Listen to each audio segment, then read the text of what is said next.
What's up, guys? Over the last 2 days, I've been to Mike Flanagan's new show on Netflix, The Fall of the House of Usher. That's a whole lot to say for a title of a show. Sure, we could have made that an acronym or something, but Mike Flanagan's back. His last thing he released was The Midnight Club on Netflix. Like, it might have been last year, I think. I didn't really vibe with that, and it got canceled. And it released on Twitter what was supposed to happen in that, but the point was I didn't really vibe with that. Honestly, I don't think a lot of people vibe with it either. It sucks it got canceled, but it wasn't something that people vibe with. It wasn't really the horror that we were expecting from. It wasn't that scary, in all honesty. It just wasn't scary. But there was a couple actors in there that Mike Flanagan did bring back for The Fall of the House of Usher. Two most notable: the girl that plays Juno, and the dude that plays Perry. So this show starts off with Roderick, and he's narrating the one of the old lawyer friends he has, Augie, and he's basically giving him a confession.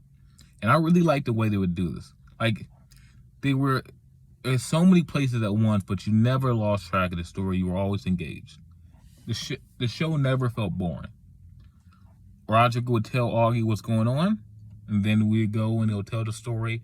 And like the beginning, the first episode, we're learning about his family, we're learning about his upbringing, we're learning about his mother, we're learning about his sister Madeline, and we're getting to see their childhood and the person and Mr. Longfellow and that, and so on and so on. Then episode 2, start to learn more about his kids. We follow Perry, and that's why like this works. This is why like sometimes a show needs to be like a show doesn't really need to be 16 episodes. Like 8 episodes, 1 hour each, is enough. And this show was more than enough with the 8 hours it had. Like, each character got their fleshing out, and they never took away from anyone else. Everyone got their own little their own little piece, you know? Everyone got their little meat to eat, you know? Everyone got their part, and it didn't take away. You never felt like you got too little. Like, there's one character that might have got a little too little, but, like, just looking at how that character acted, I'll get to him when I'm talking about him, but, like, given the way he went out, it was probably best we didn't know a whole lot about him. He's, like, the only character not tormented, but I'll get to him. We're going to start with Perry. Perry is, he's crazy. He likes to fuck all day, have orgies, do drugs. He's just a crazy kid, and as we found out later in the episode, he didn't find out, like, he literally went from rags to riches. I think we met him, he was, what, 20, 21, 22, maybe?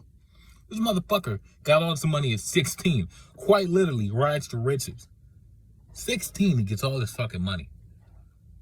And it's like, it sucks that it's not his fault he has to die, but that's what he did with his money. And, like, it was very interesting, like, you see how these characters act, and you know, once you keep watching the show, you like, it's not their fault that they're gonna die, because they were gonna die.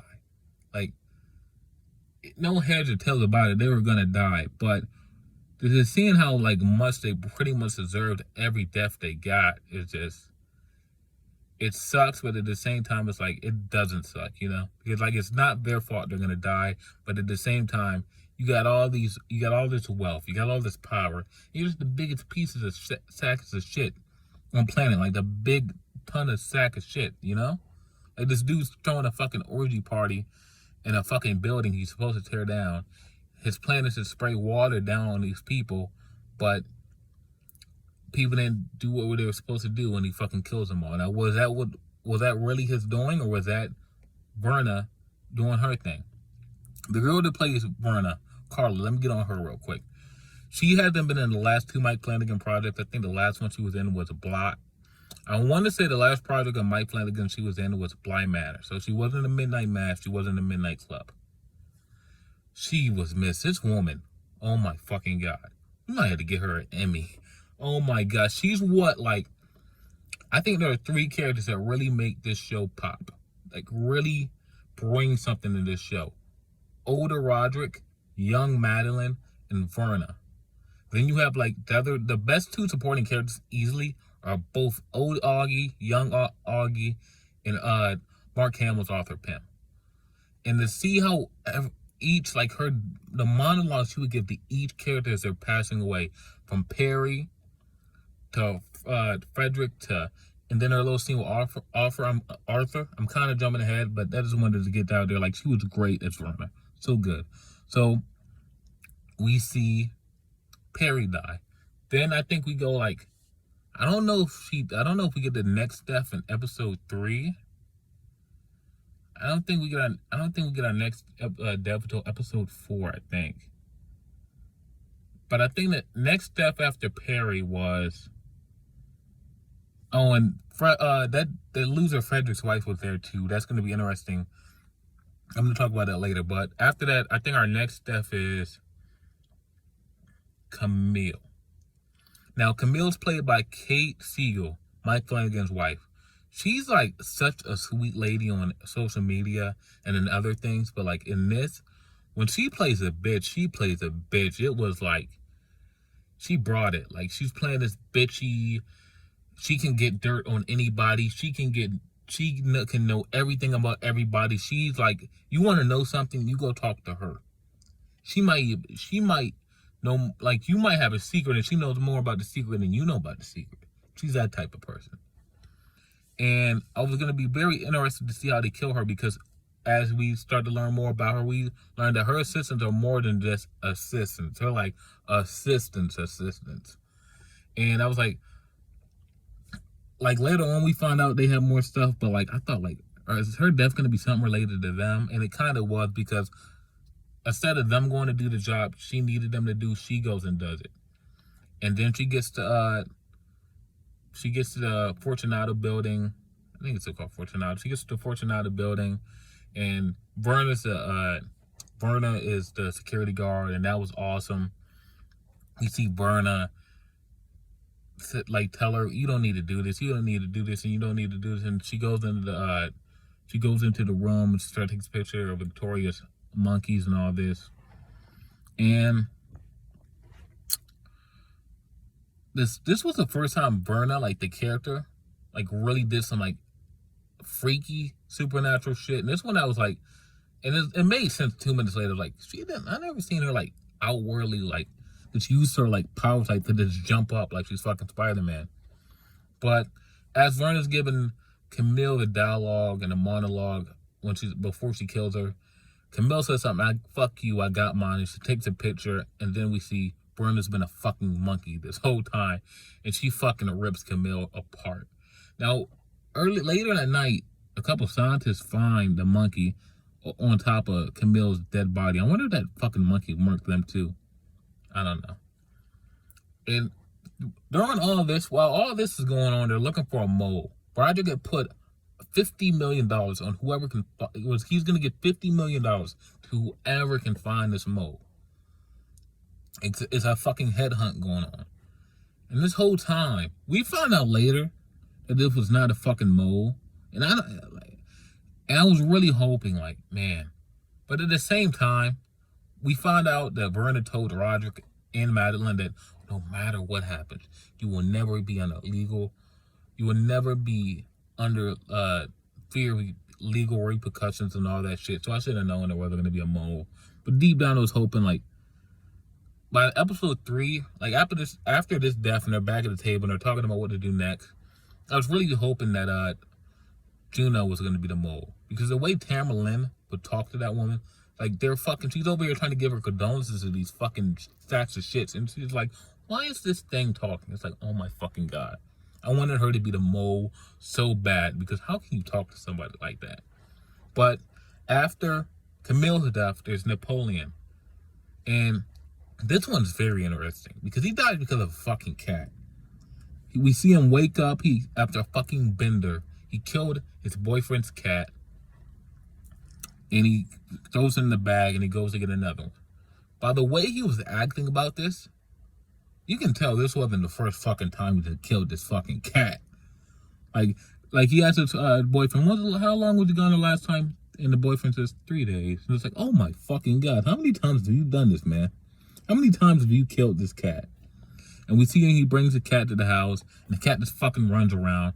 Like, and when he gets to the shelter to get the cat, this was very interesting. Verna was the veterinarian type secretary person on site, and she's trying to push him towards get this cat. And it was a fucking white cat that looked nothing like the cat he needed. And here's the cat he needs all the way in the back. And he's like, oh, this thing's perfect. And she's like, well, we got all these cats over here, and they're about to be put down. And he's like, yeah. I can give you. And like she tells him, oh, that cat, she's on the list. Like 10 people want to see. I can give, and he's like, I can give you whatever you want. I can give you a new facility, sanctuaries, anything you fucking want. I can give it to you. And she's like, okay. And then he gets the cat home, and of course, the cat's a fucking menace to society. And eventually, I'm going a little long, so I'm gonna start going a little faster. But eventually, he tries to kill the cat. He calls Verna to come get the cat. She tries to get the cat. Next thing she knows, she is the cat. He takes one final swing at the cat, falls to his death, being a bamboo. He's dead. Next step after that one is Victoria. Now, Victoria is another one of Roger's children. She is the scientist of the group.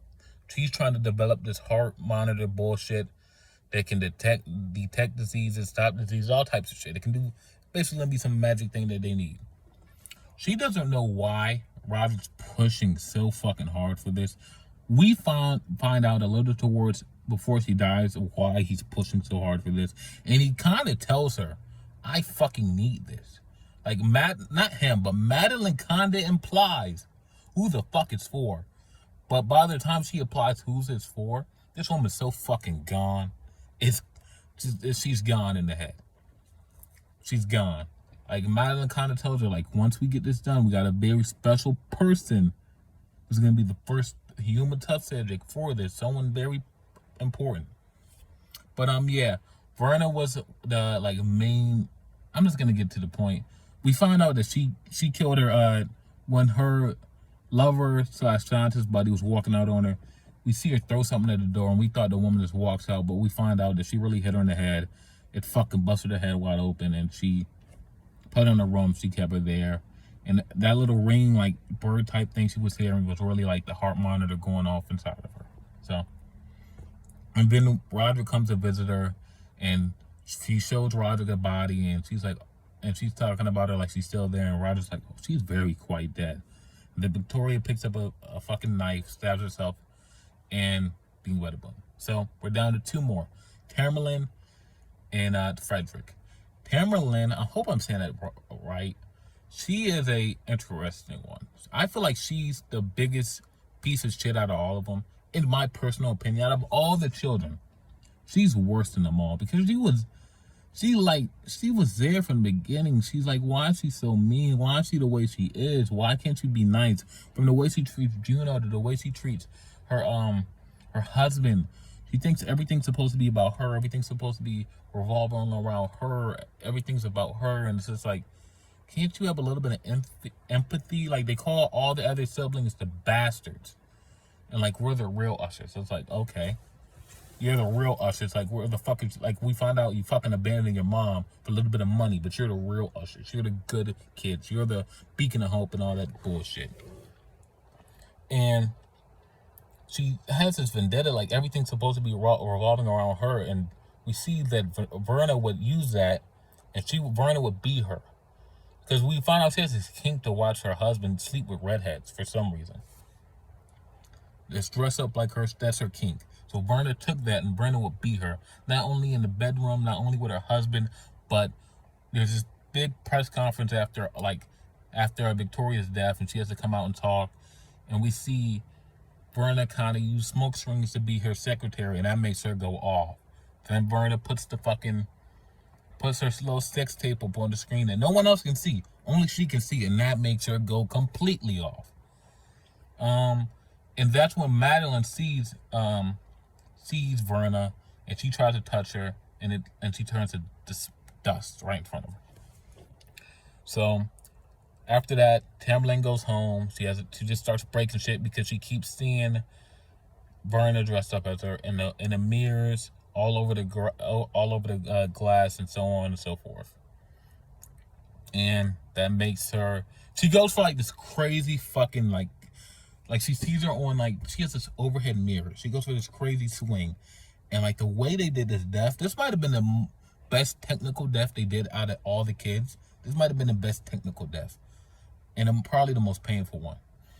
Because like as the glass is falling, you see this fall perfectly and it's sticking to her body. It was crazy. After that, we have one more kid, Frederick.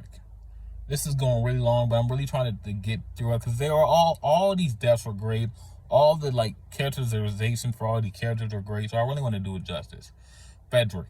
Now this is the only kid that we did not see Verna tamper with at all. And I wish we got a little bit more backstory why the fuck he hates.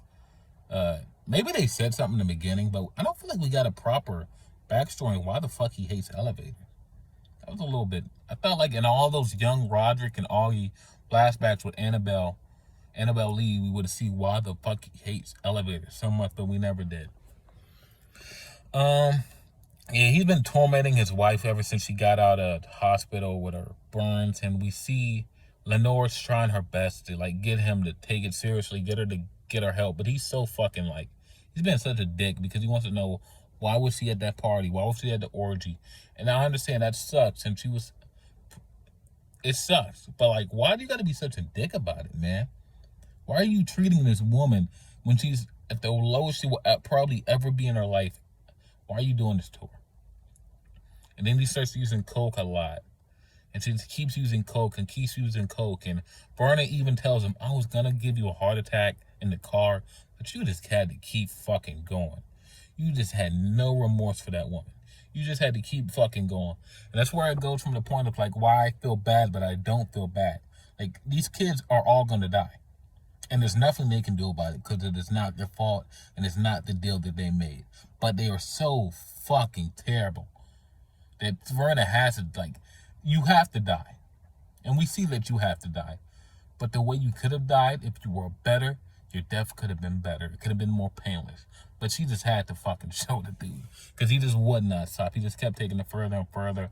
And I feel like out of all the deaths, like, I think Karen Boleyn's the biggest sack of shit out of all of them because she's just such a consistent bitch. But him, he just was so pathetic towards the end that his death was probably the most deserved. So, yeah. A building falls on him, cuts his torso in half. And now there's one more young usher in the bloodline. And that is Lenore. And that's when we go back to Augie and Roderick. And he's telling us that, and Roderick finally tells Augie that there are no more ushers in the bloodline other than him and Madeline because Verna died that night. And we go see Verna give one last monologue to Lenore, and it's the saddest one of them all. And it kind of like, it's kind of weird. Like, out of all the children,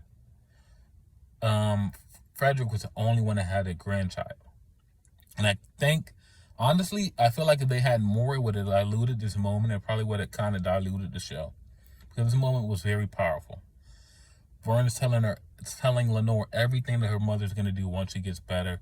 She's telling her all the lives she's going to save. And then once she gets to the end, she closes Lenore's eyes and she dies. And we see Roderick find her and he's crying and sobbing. And out of all the deaths in the show, this was easily the saddest one because it was the least deserved. Like, this really makes you put into perspective how fucked up that deal was that Frederick and Madeline took. They knew that they could not beat time. Even though he tried so hard with that heart monitor bullshit, he could not beat time. He could not beat it. And to see someone like Lenore, who was so young with a good heart, thinking she had her whole life ahead of her to do so many good things for her mother, it just sucks. And so we're left to Madeline and Roderick, and we get to finding out what's really been happening at the bottom, that Roderick drugged Madeline and put the fucking Egyptian eye things that he had got a couple episodes before in her eyes because he wanted to give her a send-off like a queen. And then she pops up from the basement. She chokes Roderick to death, reminiscing of how their mother choked Mr. Longfellow to death. And the house starts collapsing, and Augie runs out of the house and he sees Verna through the rain for a split second, and then she turns into a raven. She flies away. And we see how everything unfolds. Arthur, the Pim Reaper, is the only person that went to jail for all the crimes. He's the only person that went to jail. And then we see Augie visit the Usher's graves, and he says, even though I never got you, even though none of this matters, even though no one wants to know your rationale for why you did the things you did. No one wants to know your fucked up reasons. Even though all this shit has happened, I am still the richest man in the world because I get to go home to my husband, my kids, and my grandkids. And that's how the show ends. So I'm going to give the House of Usher, it's a 10 out of 10 show. Only complaint I have is I wish we learned more about why Frederick was so fucking scared of elevators. And maybe they said it and maybe I missed it. But the Fall of the House of Usher is definitely a 10 out of 10. This is, in my opinion, it might be his best work. It might be Mike Flanagan's best work. I don't know how the original adaptation of the Fall of the House of Usher went in Edgar Poe's, but for what I saw, I had no complaints. It's damn near a perfect show, paced beautifully, immaculate storytelling. So the Fall of the House of Usher, 10 out of 10. Peace.